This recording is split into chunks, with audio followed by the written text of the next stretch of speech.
Innal hamdalillah nahmaduhu wa nasta'inuhu wa nastaghfiruh wa na'udzu billahi min shururi anfusina wa min sayyiati a'malina. May yahdihillahu fala mudilla lahu wa may yudlil fala hadiya lahu. Asyhadu an la ilaha illallah wahdahu la syarika lahu wa asyhadu anna Muhammadan abduhu wa rasuluh. Allahumma salli wa sallim ala Muhammadin wa ala alihi wa sahbihi ajma'in. Amma ba'd. Fa ya ibadallah, usikum wa iyaya bittaqwallah wa ta'atihi la'allakum turhamun. Wa qala Allah ta'ala fil Qur'anil Karim, a'udzu billahi minasy syaithanir rajim. Ya ayyuhalladzina amanu ittaqullaha haqqa tuqatih wa la tamutunna illa wa antum muslimun. Ma'asyiral muslimin jamaah Jumat yang dimuliakan oleh Allah Subhanahu wa taala. Puja serta puji kita panjatkan kepada Ilahi Rabbi yang senantiasa mencurahkan nikmatnya kepada kita semua. Nikmat kekuatan, kesehatan, kesempatan, terlebih nikmat iman dan Islam. Karena dengan nikmat-nikmat tersebut, alhamdulillah pada siang hari ini kita bisa bersama-sama membuktikan rasa syukur kita kepada Allah Subhanahu wa taala dengan melaksanakan salah satu kewajiban kita sebagai seorang mukmin, ialah melaksanakan salat Jumat secara berjamaah. Dan mudah-mudahan ibadah Jumat kali ini diterima oleh Allah Subhanahu wa taala sebagai suatu amalan yang mampu menghapuskan dosa-dosa kita. Amin ya rabbal alamin. Hadirin jamaah Jumat yang dimuliakan oleh Allah Subhanahu wa taala. Setiap orang tua pasti mengharapkan atau menginginkan memiliki seorang anak atau anak yang soleh dan solehah. Jangankan pangkat kita sebagai manusia biasa, Nabi saja seperti Nabi Ibrahim alaihissalam selalu meminta kepada Allah, Rabbi habli minasolihin, Rabbi habli minasolihin. Berikanlah kepada kami keturunan anak-anak yang soleh. Di seorang Nabi. Bagaimana dengan kita? Tentu kita lebih mengharapkan bahwa ingin sekali memiliki anak-anak yang soleh. Kenapa harus memiliki anak yang soleh? Karena anak soleh itu yang pertama, ketika kita pandang, membuat hati kita menjadi sejuk. Beda dengan anak yang salah. Jangankan kita dipandang, sepintas saja melihat, kadang-kadang hati menjadi cemas, menjadi kesal. Makanya ketika kita memiliki seorang anak yang soleh, dipandang saja itu bisa membuat hati kita sejuk. Kita menjalankan hidup itu akan nikmat, enak memiliki anak, bahkan ingin tambah anak. Itu ketika kita memiliki anak soleh. Namun tentu tidak semudah membalikan tangan, atau kata orang bim salah bim abrak jadilah jadi. Tentu tidak demikian. Untuk menjadi anak soleh, kita harus berusaha dan berupaya. Tidak cukup hanya dengan berdoa Rabbi habli minasolihin, tidak. Tapi ada usaha, upaya bagaimana selanjutnya untuk membentuk waladun solihat ini. Tentu kita tidak melihat kepada siapa, tapi yang harus kita lihat adalah bagaimana Rasulullah SAW mengajarkan kepada kita untuk membentuk waladun solihat, anak yang soleh. Karena anak yang soleh ini Pak, investasi yang luar biasa dibandingkan dengan harta yang kita miliki. Karena ketika kita memiliki anak yang soleh, ketika kita wafat, anak kita akan berdoa terus kepada Allah. Dengan doa-doa mereka akan mengangkat harkat dan kedudukan kita di sisi Allah Subhanahu wa taala di akhirat nanti. Kemungkinan selama hidup kita ada kesalahan-kesalahan yang tidak diketahui, atau mungkin dosa-dosa. Dengan doanya anak-anak kita, kemudian Allah mendengarkan doa anak kita karena anak yang soleh, maka kita akan diangkat oleh Allah Subhanahu wa taala ke tempat yang dimuliakan oleh Allah Subhanahu wa taala. Sekali lagi tidak mudah. Oleh karena itu mari kita mencoba bagaimana Rasulullah SAW mengajarkan kepada kita agar memiliki waladun sholihan, anak yang soleh. Yang pertama, kata Rasulullah, ketika kita memiliki istri sedang hamil. Saya ambil dari seorang yang sudah punya suami, punya istri. Kata Rasulullah, perbanyak baca ayat-ayat Al-Quran. perbanyak doa untuk cabang bayi kita, agar ketika mereka nanti lahir dan tumbuh menjadi anak yang soleh. Kemudian yang kedua, ketika anak kita lahir, maka Rasulullah mengajarkan ketika anak kalian lahir ke muka bumi, maka pada usia 7 hari ada yang disunahkan yang disebut dengan akikah. Akikah ini banyak, Pak. Ada yang menyebutkan 14 hari, 40 hari, bahkan sampai mati. Cuma sayang, menurut penelitian para ulama, yang paling sah adalah pada hari yang ke-7. Kemudian bagaimana kalau pada hari yang ke-7 kita tidak punya? Karena akikah itu yang pertama kata Rasulullah, beri nama yang baik sesuai dengan cita-cita kita. Kemudian kata Rasulullah, cukur rambutnya, kemudian digeram dan diberikan kepada fakir miskin. Kalau misalnya dari rambutnya setengah gram, dinilai dengan harga emas, berapa harga emas, kemudian berikan kepada fakir miskin. Kemudian yang ketiga adalah sembelih kambing. Kalau yang lahir anak laki-laki 2 ekor kambing, kalau perempuan 1 ekor kambing. Ini yang diajarkan oleh Rasulullah SAW menurut hadis yang paling sahih di dalam bab akikah ini. Lalu bagaimana kalau kita tidak memilikinya? Ini pernah terjadi di zaman Rasulullah. Fatimah, sebetulnya kalau keluarga Rasulullah mampu, cuma ini sebagai hukum supaya nanti ke depan umat yang ada yang tidak mampu lakukan seperti itu. Maka kata Fatimah, saya sudah melahirkan anak dan hari ini hari ke-7. Apakah saya sakit? Kalau tidak, cukuplah pada hari itu beri nama dan gundul rambutnya, kemudian sedekahkan dengan perak. Nah, ini menunjukkan bahwa pada saat itu Siti Fatimah tidak memiliki apa-apa. Sebetulnya bisa saja bagi Allah untuk Rasul keluarga Rasul, tapi ini contoh ke depan. Karena kalau tidak terjadi seperti itu, bagaimana umat ke depan caranya ketika ada orang yang tidak mampu untuk akikah? Nah, maka contohkan seperti itu. Jadi bagi orang yang tidak mampu untuk melakukan akikah penyembelihan kambing, maka pada hari ke-7 itu cukup diberi nama dan digundul rambutnya. Bukan dipotong sedikit-sedikit, itu tradisi ya. Tapi digundul, dibersihkan, kemudian ditimbang rambutnya. Kalau bisa dengan emas, kalau tidak bisa dengan nilai perak. Kalau perak mungkin hanya harganya murah sekali. Dan itu paling banyak rambutnya setengah gram. Ya kalau perak misalnya harganya 500.000, cuma 250.000. Kalau 300.000 cuma 150.000. Jadi disedekahkan, itu sudah cukup termasuk kepada akikah. Tapi kalau tidak mampu juga seperti itu, cukup beri nama dan cukur rambutnya pada hari ke-7. Jangan berkata, nanti kalau sudah punya tidak bisa. Karena itu sunnah Rasulullah SAW. Sama dengan zakat. Ketika kita mampu zakat, kalau tidak mampu tidak harus sudah kaya baru zakatkan yang baru tidak. Cukup ketika saat itu lakukan apa yang mampu. Karena dalam Islam itu mastata'tum, punya ketika merupakan perintah Rasul. Ini yang kedua. Kemudian yang ketiga kata Rasul, ketika anak-anak kita sudah mulai bisa berbicara, maka kenalkan untuk mencintai Allah dan Rasulnya. Dengan kata lain, ajarkan mereka kalimat-kalimat thayyibat, kalimat-kalimat yang baik. Asma Allah, Allahu Akbar, Subhanallah, walhamdulillah, wa la ilaha illallah. Ajarkan kalimat-kalimat thayyibat kepada putra-putri kita. Namun saat ini kadang-kadang kita merinding, Pak. Anak-anak yang mulai berbicara bukan diajarkan kalimat thayyibat, tapi kadang-kadang diajarkan joget. Saya ingat dulu masih tahun 60-an, 65-an, ketika seorang nenek datang melihat cucunya. Kalau bertemu, apa yang dikatakan? Coba ya pikir, coba pikir sambil dituntut la ilaha illallah, la ilaha illallah. Tapi sekarang sudah berbeda. Kalau nenek ketemu dengan cucu, coba nyanyi. Masya Allah, ini sudah perubahan yang luar biasa.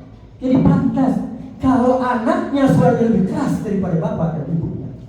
Karena salah mendidik, bukan salah mereka. Kita yang mendidik terhadap anak yang salah. Ini diajarkan tradisi-tradisi bukan dari ajaran Islam. Lebih parah lagi sekarang, karena orang tuanya sibuk, bapaknya kantor, ibunya juga kerja, diberikan HP anak. HP-nya tanpa disaring. Berbagai macam tontonan ini merusak akhlaknya. Sehingga ketika anaknya disuruh sholat, Masya Allah, jangankan untuk melakukan, mendengar saja tidak. Apalagi diajar ngaji dan sebagainya, susah sekarang. Karena salah pendidiknya. Maka Rasul, kalau betul-betul kalian ingin mendapatkan waladun sholihan, ajarkan kalimat-kalimat thayyibah. Didik dia dengan ucapan-ucapan yang baik, mengenalkan kepada nabinya bagaimana seorang Rasul sebagai uswatun hasanah, contoh yang terbaik. Bagaimana cara makan Rasulullah, bagaimana cara minum, bagaimana cara juga, ajarkan kepada mereka. Tidak sedikit kita lihat anak-anak sekarang makannya dengan tangan kiri, orang tuanya santai saja. Nah, kata Rasul, la yasrab wa la ya'kul bisimal. Jangan sekali-kali kamu makan dengan tangan kirimu, karena setan makannya dengan tangan kiri. Makan dan minumnya setan dengan tangan kiri. Tidak biarkan, biar asal tidak bisa dan lain sebagainya. Rasulullah marah kepada orang-orang yang suka makan dan minum dengan tangan kiri.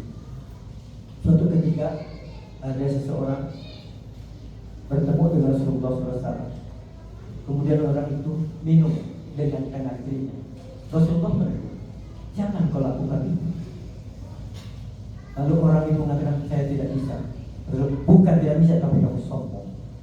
Pada akhirnya orang sama sekali tidak bisa mengangkat tangannya. Ini menunjukkan bahwa Rasulullah marah kepada orang yang sebetulnya memang fitrahnya tangan kanan itu untuk makan dan minum, tapi karena kebiasaan buruk, mungkin melihat itu orang kaya sana makanya dengan tangan kiri.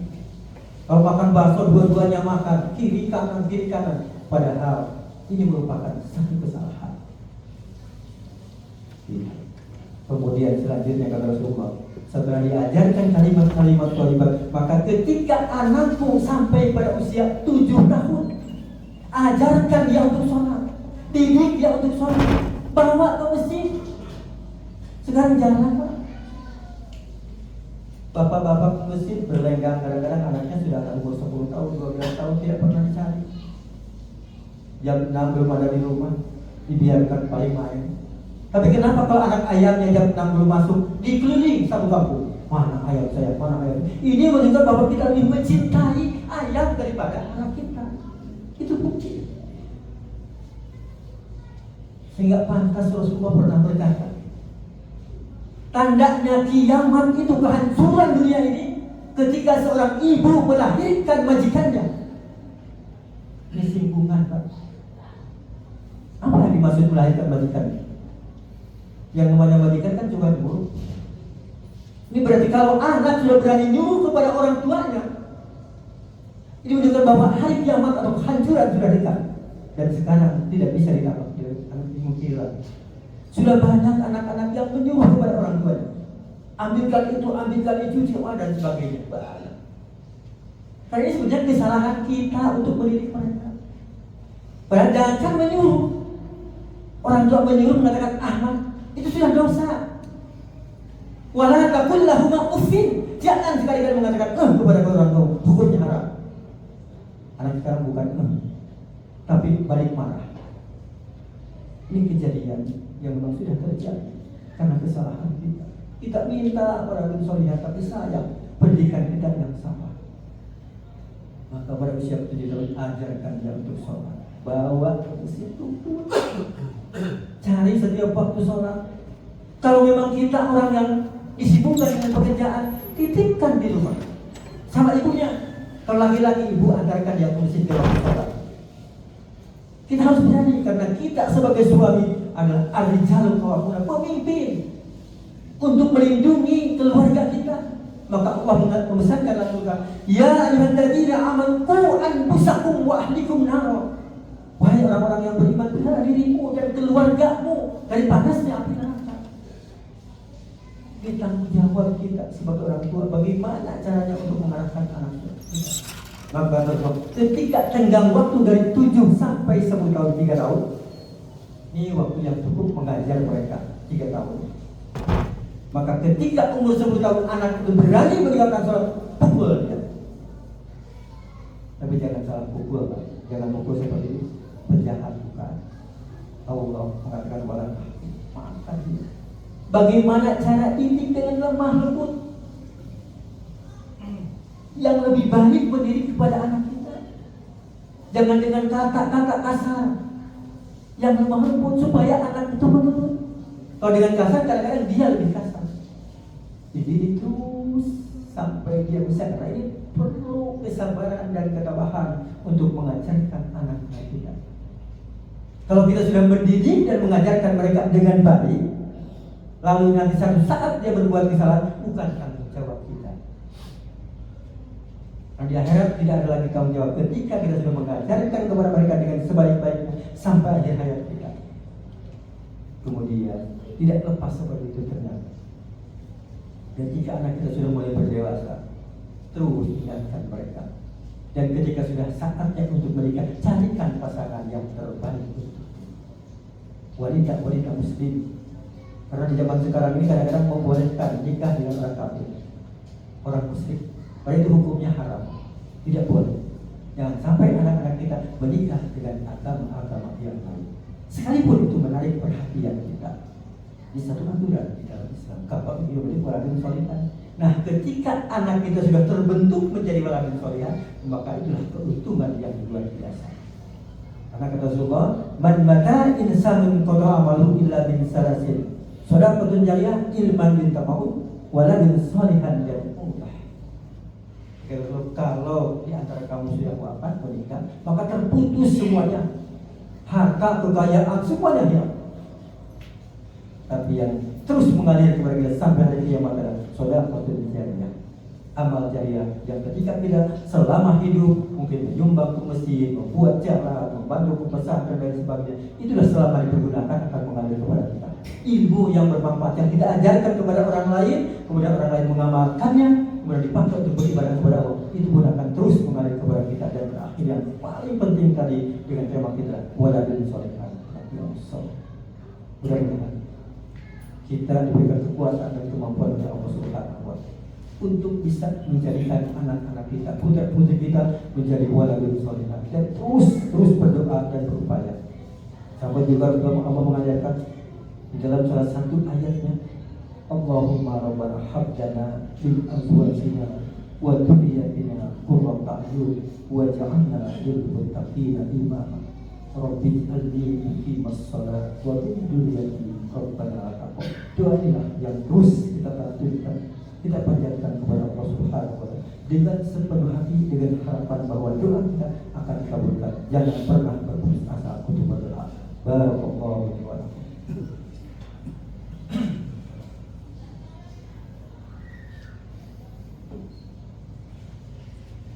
Alhamdulillah wa syukurillah wa la haula wa la quwwata illa billah. Asyhadu an la ilaha illallah wahdahu la syarika lahu wa asyhadu anna Muhammadan abduhu wa rasuluh. Allahumma shalli wa sallim ala Muhammadin wa ala alihi wa sahbihi ajma'in. Hadirin jamaah Jumat yang dimuliakan oleh Allah Subhanahu wa Ta'ala. Kemudian dari sisi lain, untuk memudahkan anak kita menjadi waladun sholihan, jangan coba-coba mengkonsumsi barang yang haram. Bisa macam. Karena barang-barang haram ini akan mentakdir kita, doa-doa kita kepada Allah Subhanahu wa Ta'ala. Mungkin kita tidak pernah, karena kita sadar tidak pernah mengkonsumsi barang haram, tidak pernah menipu, memasuk, mengurangi timbangan, membohongi orang lain, biasa tidak pernah. Tapi ada satu hal, kenapa masih banyak orang yang justru meminta kepada tidak dikabulkan? Mungkin ada hak-hak fakir miskin yang kita tidak berikan.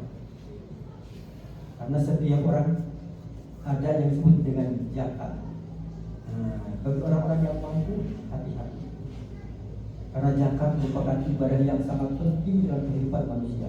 Sampai Allah menyimpannya karena dikaitkan dengan ibadah sholat. Ketika Allah mengatakan aqimis sholat wa atuz zakat, dirikan sholat, tunaikan zakat. Jadi kalau merasa kita barang halal, makanannya makanan yang halal, dari sumber-sumber yang halal, tapi toh doa kita juga tidak dikabulkan. Anak-anak kita tetap bandel, susah diajak sholat, susah disuruh ngaji. Coba renungkan, jangan-jangan ada hak fakir miskin yang kita tidak berikan, karena ini bisa jadi menghalang doa-doa kita. Oleh karena itu, mari kita bersama-sama untuk mengintrospeksi apakah kita betul-betul berjalan dengan syariat yang ditentukan oleh Allah Subhanahu wa Ta'ala. Karena jaminan dari Allah Subhanahu wa Ta'ala, Allah mengatakan wa may yattaqillaha yaj'al lahu makhraja. Barang siapa yang bertakwa kepada Allah, Allah akan berikan jalan keluar dari segala kesulitan, termasuk menjadi kami.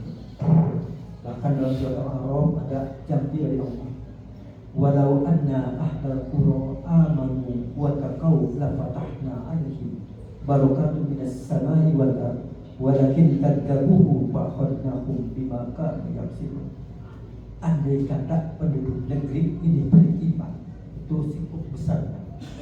Andai kata dalam keluarga ini dibina dengan keimanan dan ketakwaan kepada Allah Subhanahu wa Ta'ala, Allah akan bukakan pintu-pintu barakah dari langit dan dari bumi, pintu-pintu kebaikan, kemudahan dari Allah Subhanahu wa Ta'ala bagi keluarga yang senantiasa beriman dan bertakwa kepada Allah Subhanahu wa Ta'ala.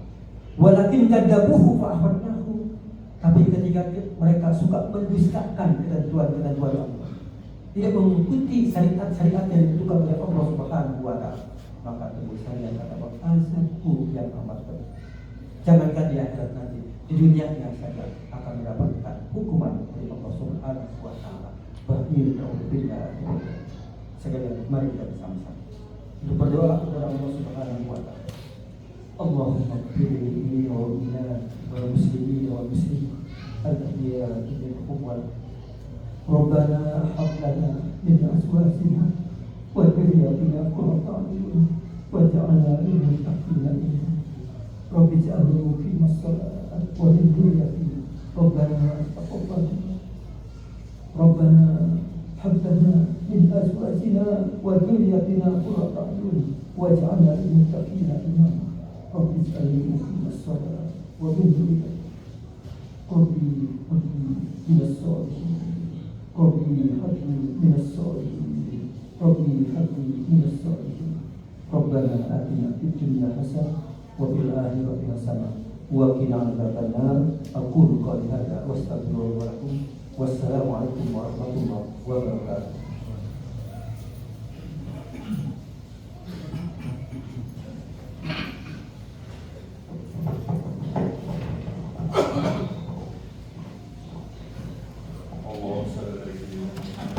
Allahu Akbar, asyhadu an la ilaha illallah, asyhadu anna Muhammadar Rasulullah.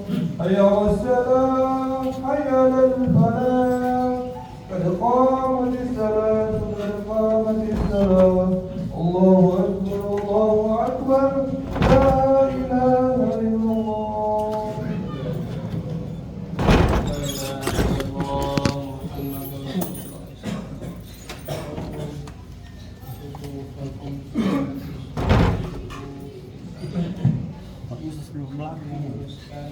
Ada juga.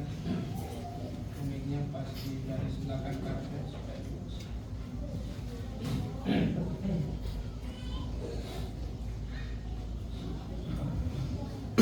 Allahu Akbar.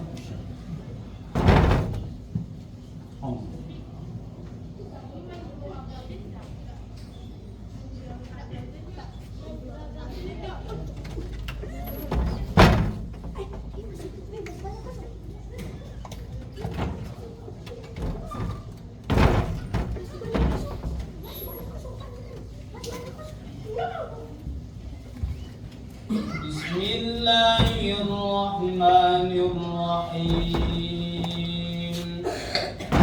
Alhamdulillahi rabbil alamin. Ar-Rahmanir Rahim. Maliki yaumiddin. Iyyaka na'budu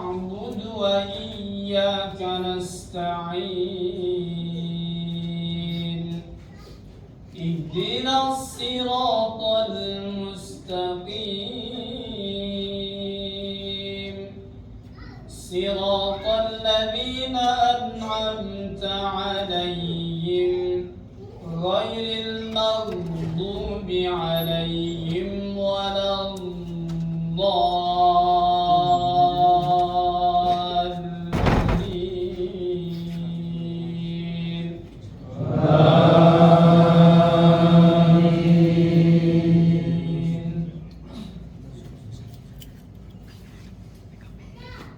بسم الله الرحمن الرحيم هل أتاك حديث الغاشية وجوه يومئذ خاشعة عاملة ناصبة تصلى نارا حامية تسقى من عين آنية ليس لهم طعام إلا من ضريع لا يسمن ولا يغني من جوع وجوه يومئذ ناعمة لسعيها راضية في جنة عالية لا تسمع فيها لاغية فيها عين جارية فيها سرر مرفوعة وأكواب موضوعة ونمارق مصفوفة وزرابي مبثوثة الله أكبر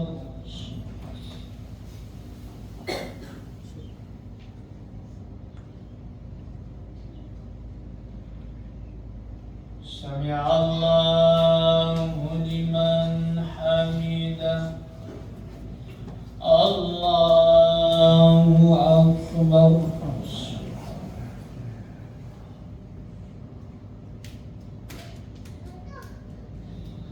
الله أكبر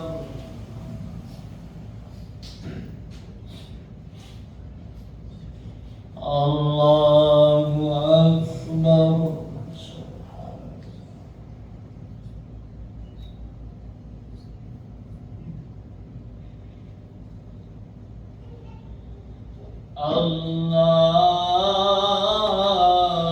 الله أكبر بسم الله الرحمن الرحيم الحمد لله رب العالمين الرحمن الرحيم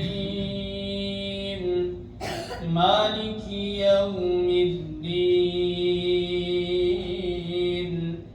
إياك نعبد وإياك نستعين اهدنا الصراط المستقيم صراط الذين أنعمت عليهم غير المغضوب عليهم ولا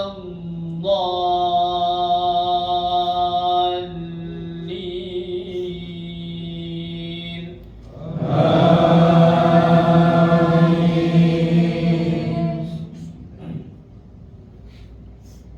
بسم الله الرحمن الرحيم أفلا ينظرون إلى الإبل كيف خلقت وإلى السماء كيف رفعت وإلى الجبال كيف نصبت وإلى الأرض كيف سطحت فذكر إنما أنت مذكر لست عليهم بمسيطر إلا من تولى وكفر أكبر فيعذبه الله العذاب الأكبر إن إلينا إيابهم ثم إن علينا حسابهم. الله أكبر.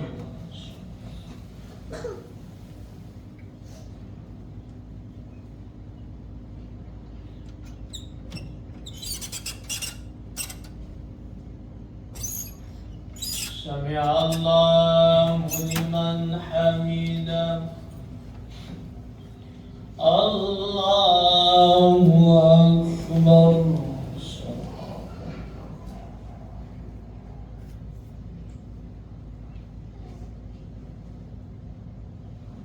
الله أكبر.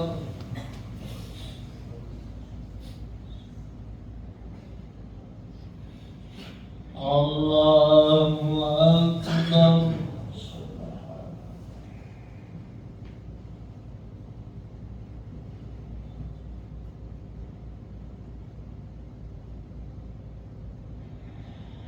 الله أكبر.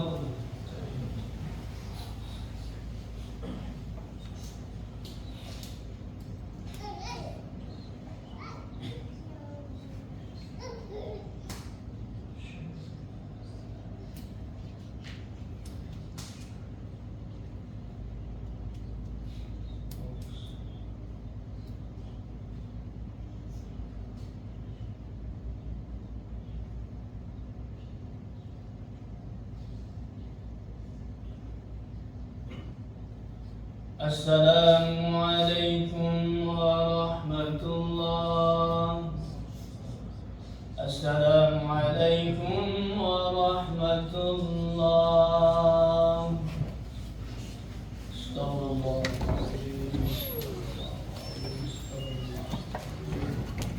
استغفر الله العظيم الذي لا إله إلا هو الحي لا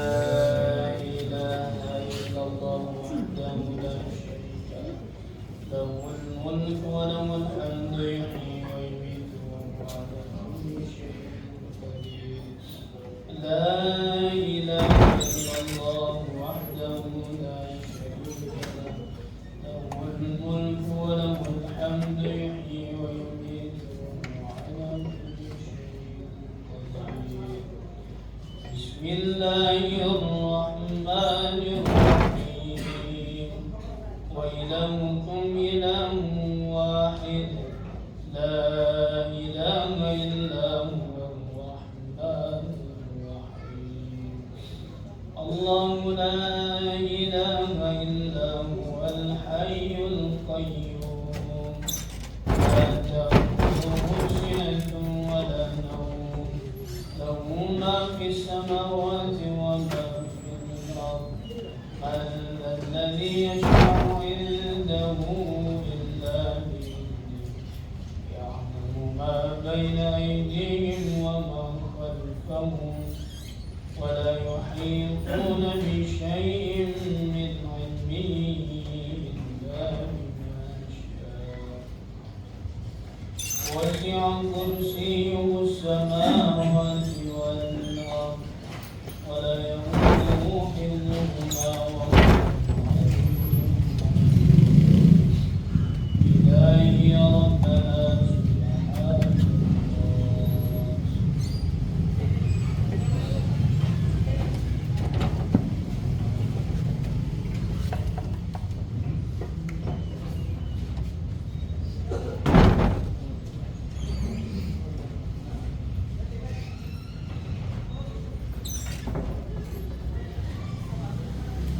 الحمد لله.